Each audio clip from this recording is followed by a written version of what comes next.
Hey, Dr. J here with another episode of Janine's Justifiables. I'm going to pause this week in my parenting series because I want to talk about something else real quick. And what I want to talk about is Nolan Wells.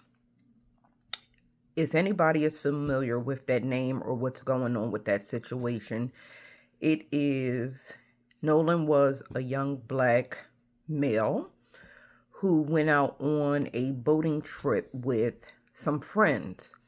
And it just so happened that all his friends that he went out with were white that we know of, right?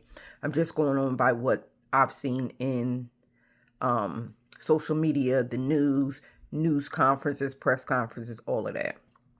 And so he went out with a group of all white people. Um, and he was the only one that didn't come back. And now there's some speculation that it was foul play. We don't know that yet. We haven't gotten a coroner's report, or as of yet that I'm making this video, the coroner's report hasn't come back to say what has happened to him. And so I started to think about the situation because when I was writing my dissertation for my PhD, right? So my dissertation is about the talk. And the talk is the conversation that parents have with their black children about how to stay safe out in white spaces and basically come home, make it home alive. And I'm proud to say I was the first one out in the world who ever tracked the talk back 500 years, right? And I know some people are saying 500 years, the talk is brand new. No, it's not. No, it's not. It might be brand new in other communities, but in my community, it's always been around. And so I tracked it back 500. You hear me? 500, right? And people say, oh, America's only 250 years old. Before that 250, U.S. colonies were still here. So anyway, 500 years. Back to my what I'm saying. And so when I was writing my dissertation, I used some participants to write my dissertation because I wanted to see how the talk was not only being conveyed to children, but received by them. And so I had three groups of participants. I had children themselves, I had their parents, and then I had a third generation of grandparents. So I wanted to see how it came through down the line, right? And if the messaging is still the same or has it changed. And I interviewed in the oldest to the youngest generation, right? So I started with the elder generation, and then I went to the parents, and then came down to the children, the youth now. And what I learned from the older generation is that they absolutely had these conversations with their children, right? Because they grew up in Jim Crow and highly racist society, right? And so they said, yes, absolutely, we have to give this message to our children because, they grew up in the era, some of them grew up in the era where their story was Emmett Till, right? Emmett Till was their story. And so they, had to pass this message on to their children.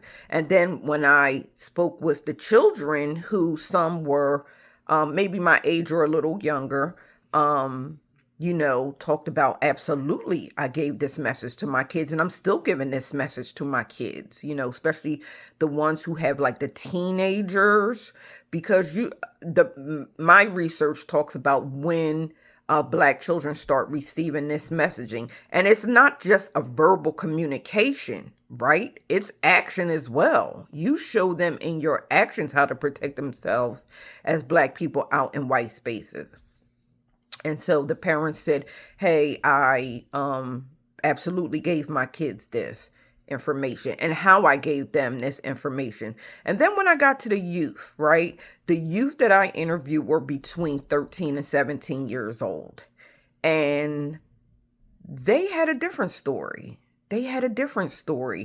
And their story was, I don't see the need for this. Like, I understand why I'm getting it, but I think times are different. I don't really think that I'm in danger. I don't think that I'll be the one that is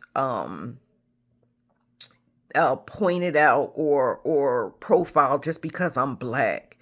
And I thought that was, wow, like how society has changed, that the youth now think that we are so past racism, right? For whatever reason, because there's so much mixing and mingling with everybody is now, one conglomerate of people and humanity and community, that they think that they are no longer a target, although some of the children told me they had been racially profiled, right? Even at 12, 13, 14, and they told me stories about when they were 7, 8, 9, how they had been racially profiled, but they felt as though that was just a maybe, but not really a I'm targeted because I'm black. And I started to think about Nolan. Was Nolan one of those children to say, I don't think I'm going to be targeted because I'm black? You know, did he give the benefit of the doubt because these was my friends? And it doesn't matter that I'm the only black one. I'm safe with them. But were you safe with them? Were you safe with their friends? Because it seems to have been a community of people that went out on the water that day. And from the pictures that I saw, I didn't see too many of us. And so I wonder if Nolan, if he would have been in my research, would he have been one of those youth to say, I don't think that's going to happen to me because we're all friends. And I just really wanted to talk about that because I have been thinking about that, and I'm saying, I wonder if his parents gave him that talk because they were, seem to be in a white community. Did they have that conversation with him, or was he one of the children that said, I don't think that would happen to me because the times are different now? And so I'll end this with, are the times really that different?